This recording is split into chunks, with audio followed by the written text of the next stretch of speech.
नमस्कार साथियों, वंदे मातरम, जय गौ माता की। 7 दिवसीय प्रैक्टिकल शिविर के तीसरे दिन आज हम आपके साथ में हैं और आज हम लोग जो है फील्ड को तैयार कर चुके हैं और फील्ड तैयार करने के लिए जो भी ज़रूरी आवश्यक चीज़ें थीं उन पर हमने काम किया।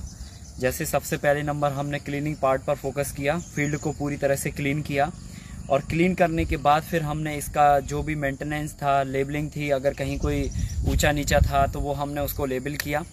और इसके बाद अब नेक्स्ट जो स्टेप है वो अब हम इस पे करने वाले हैं ट्रीटमेंट। कोई भी फसल आप खेत में लगाते हैं, इस बात का आप ध्यान रखिए, ट्रीटमेंट करना बेहद आवश्यक है।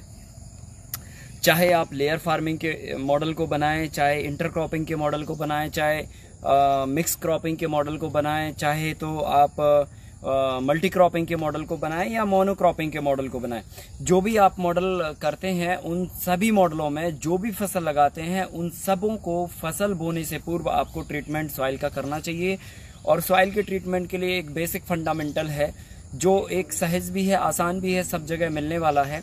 इसमें हम क्या करते हैं, 100 किलो चूने की डस्ट और 50 किलो नीम का पाउडर दोनों को आपस में मिक्स कर लेते हैं और मिक्स करने के बाद ये 150 किलो मटेरियल हो जाता है।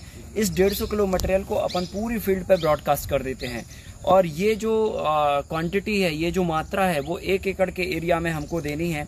तो कोशिश ये होनी चाहिए कि जब आपकी फील्ड मार्च अप्रैल महीने के महीने में खाली होती है तो उस समय आप ये ट्रीटमेंट करके और मिट्टी को वापस जोत दीजिए ताकि 2 से 3 महीने की अच्छी धूप उसमें लग जाए और जितना भी मिट्टी के अंदर पैथोजन हानिकारक बैक्टीरिया हैं या जो भी अशुद्धियां हैं, जो भी ये सारी चीज़ें हैं वो धीरे धीरे करके समाप्त हो जाएं और मिट्टी एकदम रिचार्ज हो जाए, अच्छा उत्पादन देने के लिए फिर से तैयार हो जाए। अगर ऐसा नहीं हो पाता है तो कोई भी फसल बोने के पूर्व आप 10 से 15 दिन का वक्त तो जरूर आप ट्रीटमेंट के बाद दें ताकि जो है मिट्टी में जो भी हानिकारक तत्व हैं या हानिकारक जो चीज़ें हैं वो समाप्त हो जाएं। तो हमेशा से ध्यान रखिए कि जब भी आपको ट्रीटमेंट करने की बात आती है तो फसल बोने के पूर्व कम से कम 10 से 15 दिन पूर्व, और अगर जितना वक्त ज़्यादा हो सके तो उतने ज़्यादा पूर्व आप पहले से ये ट्रीटमेंट कर दें तो फसल के लिए बहुत अच्छा होता है। इससे ज़मीन के अंदर रहने वाले अनावश्यक कीड़े मकोड़े और तमाम तरह की जो व्याधियां होती हैं, जैसे फंगस जनित जो रोग होते हैं या मिट्टी जनित जो रोग होते हैं, वो सबो भी कंट्रोल होते हैं और उसके साथ साथ जो है ना मिट्टी को एक पोषक तत्व के रूप में कैल्शियम की मात्रा भी मिलती है। आज हमने अपनी मिट्टी पर इतना जो नाइट्रोजन की मात्रा यूरिया के माध्यम से दी है, यूरिया लगातार प्रयोग करने से मिट्टी का जो कैल्शियम तत्व है वो काफ़ी कम मात्रा में हो चुका है और कैल्शियम होना बेहद आवश्यक है, तभी जाके नाइट्रोजन तत्व बहुत अच्छे से फील्ड पे काम करता है। तो ये हमारे लिए बहुत अहम है, ज़रूरी भी है। तो एक पोषक तत्व के रूप में भी काम करता है और दूसरा जो है मिट्टी की सुधार संरचना पर भी कार्य करता है। तो चूना और नीम पाउडर का भी एक इंसेक्ट को कंट्रोल करने के रोल में भी काम करता है और साथ में एक फर्टिलाइजर का भी काम करता है, एक मैन्योर का भी काम करता है। तो साथियों, कोई भी फील्ड तैयार होने के बाद अगला जो प्रयोग हमें करनी है वो करना है ट्रीटमेंट सॉइल का। और ट्रीटमेंट करने के बाद आप पूरे मिक्सचर को, जो भी हमने बताया 100 किलो चूना और 50 किलो नीम का पाउडर, इस मिक्सचर को आप इकट्ठा कर लीजिए और मिक्सचर को पूरे फील्ड पे आप ब्रॉडकास्ट कर दीजिए। और ब्रॉडकास्ट करने के बाद आप जो है ना फील्ड को पूरी तरह से मिट्टी को मिला दीजिए ताकि जो है ना प्रॉपरली वो जमीन के अंदर मिक्स हो जाना चाहिए। एक बात यहाँ पर आप खास ख्याल रखेंगे, जब भी आप चूना पाउडर और नीम पाउडर का ट्रीटमेंट करेंगे तो ट्रीटमेंट आप जो है ना या तो सुबह के समय करेंगे, एकदम सुबह 6 से लेकर 7 के बीच में, या तो फिर इवनिंग टाइम में 5 से लेकर 7 के बीच में करेंगे। इस वक्त क्या होता है कि हवा का जो फ्लो रहता है वो काफ़ी नगण्य रहता है या फिर रहता ही नहीं है। और अगर दिन में सूरज चढ़ने के बाद अगर आप करेंगे तो हवा का फ्लो रहता है और ये पाउडर इतना बारीक होता है कि आप यहाँ पर स्प्रेड करेंगे तो पता चला दूसरे के खेत में आपके जाके गिरेगा।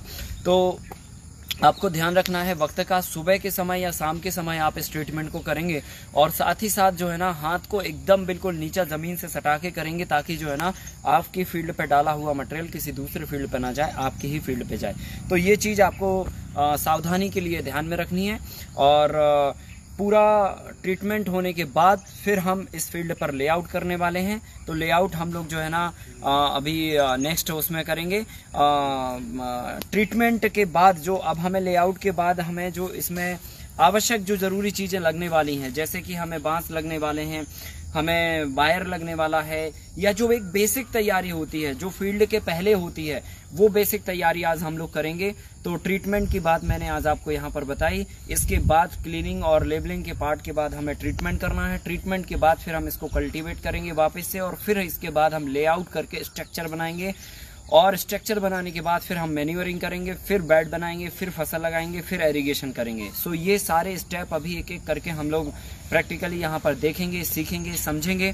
लेकिन अभी आज जो प्रैक्टिकल में बेसिक स्ट्रक्चर बनाने के लिए जो बैक की तैयारी होती है, जो पीछे में हमें ज़रूरत की चीज़ें चाहिए होती हैं, जैसे बैम्बू है, पोल है, एंगल है, स्टे वायर है, या फिर जो ऊपर बुनने वाला वायर है, उसके बारे में बारीकी से समझते हैं कि क्या क्या मटेरियल हमको चाहिए पड़ता है, और आपका मटेरियल जो है ना आपके स्ट्रक्चर को बनाने में कितनी मजबूती प्रदान करता है, और क्या इम्पैक्ट पड़ता है आपके पूरे ओवरऑल काम के ऊपर इस मटेरियल का। क्योंकि अगर मटेरियल में कहीं पर भी लूज फॉल्ट होता है, हम अगर धोखे से हाई पॉलिश्ड वायर लेके आते हैं, जीआई वायर लेके नहीं आते हैं, तो वो जाके जंग लग जाती है। जंग लगती है तो वो जल्दी 1 से 1.5 साल के अंदर ही खत्म हो जाता है।